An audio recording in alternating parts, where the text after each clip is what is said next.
మహమ్మద్ మొయిజ్జు మాల్దీవ్స్ కొత్త అధ్యక్షుడు. India out నినాదంతో ఎలక్షన్‌లో పోటీ చేసి ప్రజల మద్దతుని కూడగట్టి మాల్దీవుల్లో విజయాన్ని సాధించి అధ్యక్షుడిగా ఎన్నికయ్యాడు. అధ్యక్షుడిగా అయితే ఎన్నికయ్యాడు గానీ ఇండియా ఔట్ నినాదాన్ని అమలుపరచడంలో అతను అనేక ఇబ్బందులు ఎదుర్కొంటూనే ఉన్నాడు. వాస్తవానికి అతను అధ్యక్షుడు అయిన తర్వాత తొలి ప్రసంగంలోనే భారతదేశ సైనికులు ఎవరైతే 88 మంది మాల్దీవులో ఉన్నారో వాళ్ళని వెంటనే తక్షణం ఖాళీ చేయిస్తానని, వాళ్ళు వెంటనే ఖాళీ చేయాలని చెప్పాడు కూడా. ఏ మాల్దీవి అధ్యక్షుడైనా మొట్టమొదటగా భారతదేశానికి వస్తాడు, భారతదేశాన్ని పర్యటిస్తాడు, భారతదేశ ప్రధానితో మాట్లాడుతాడు. కానీ అందుకు విరుద్ధంగా, సాంప్రదాయ విరుద్ధంగా మాల్దీవ్ కొత్త అధ్యక్షుడు మొయిజ్జు మాత్రం చైనా పర్యటించాడు. చైనా పర్యటించి చైనాతో తనకు అనేక ఉపయోగాలు కలుగుతాయని ఆశించాడు. భారత్‌ని పక్కన పెట్టేయచ్చు అనుకున్నాడు. ఈ నేపథ్యంలో చైనాతో అంట కాగాడు. మాల్దీవుల్లో పూర్తి స్థాయిలో భారత వ్యతిరేక కార్యక్రమాల్ని నిలిపాడు. కానీ అవేవీ పూర్తి స్థాయిలో వర్కౌట్ అయినట్టు కనబడలేదు. ఎప్పుడైతే మొయిజ్జు గెలిచాడో, ఎప్పుడైతే అతని మంత్రులు మోడీని విమర్శించారో వెంటనే మాల్దీవుల ఆదాయం పూర్తిగా పతనమైపోయింది. మాల్దీవులకు వెళ్ళే భారత పర్యాటకుల సంఖ్య బాగా తగ్గిపోయింది. అంతేకాదు, భారత్ ప్రతి ఏటా మాల్దీవులకు అందించే సాయం ఏదైతే ఉందో దాంట్లో బాగా కోత విధించింది భారత్. అంతేకాదు, మాల్దీవుల్లో ఇప్పుడు నిత్యావసర ధరలు ఆకాశాన్ని అంటుతున్నాయి. మరోవైపు భారత్లో మొయిజ్జీ వైఖరి ఏదైతే ఉందో, శత్రుత్వ వైఖరికి ఏదైతే ఉందో ఆ శత్రుత్వ వైఖరిని అక్కడి ప్రతిపక్షాలు నిరసిస్తున్నాయి. అంతేకాదు, ఏకంగా మాల్దీవుల అధ్యక్షుడు మొయిజ్జుపై అభిశంసన తీర్మానం కూడా అక్కడి పార్లమెంట్ విధించింది.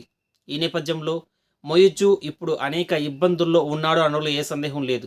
ఎందుకంటే అక్కడ ప్రజల్లో అతనిపై తీవ్ర వ్యతిరేకత వస్తూ ఉంది. ఈ అత్యవసర ధరలు రేట్లు పెరిగిపోవడం కారణం కానీ, లేక అక్కడ జీవన ప్రమాణాలు తగ్గిపోవడం కానీ, ఇలాంటి అనేక కారణాలు.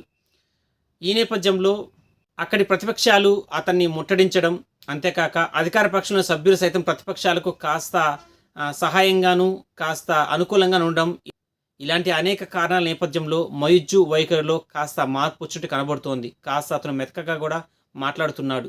వాస్తవానికి మార్చి 15 కల్లా భారత సైన్యం మొత్తం మాల్దీవులు వదిలి వెళ్ళిపోవాలని మొదట్లో గట్టిగా చెప్పాడు. కానీ అందులో కాస్త స్వరం మారినట్టు, కాస్త మెతక వైఖరిని ప్రస్తుతం అతను చూపిస్తున్నాడు. ఈ మధ్య ఢిల్లీలో ఫిబ్రవరి 2వ తేదీన ఢిల్లీలో ఇటు భారత్ అటు మాల్దీవులు 2 దేశాల కోర్ కమిటీ సభ్యులు సమావేశమయ్యారు. ఈ సమావేశాల్లో అనేక విషయాలపై చర్చించారు.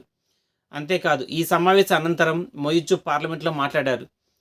మాల్దీవులు ఎవరైతే 3 ప్లేస్మెంట్స్లో భారత సైనికులు ఉన్నారో ఆ 3 ప్లేస్మెంట్స్లో ఒక చోట నుంచి భారత సైనికులు మార్చి 10వ తేదీకి ఖాళీ చేస్తారని, మీరు 2 చోట్ల ఎక్కడైతే సైనికులు భారత సైనికులు ఉన్నారో వాళ్ళు మే 10వ తారీఖున ఖాళీ చేస్తారని కాస్త వినమ్రపూర్వకంగానే పార్లమెంట్లో చెప్పాడు.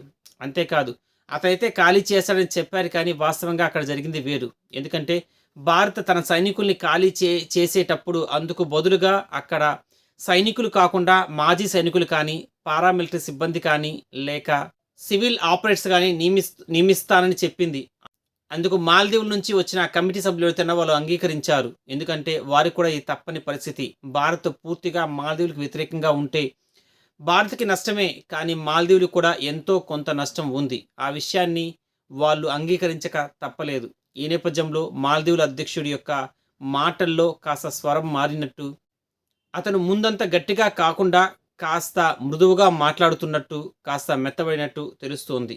మరి చూద్దాం రాబోయే రోజుల్లో భారత్ మాల్దీవుల మధ్య సంబంధాలు ఏ విధంగా ఉంటాయో, చైనా మాల్దీవుల మధ్య సంబంధాలు ఏ విధంగా ఉంటాయో ఇవన్నీ మనం కాస్త నిస్సంగా పరిశీలించాల్సిన అవసరం ఉంది.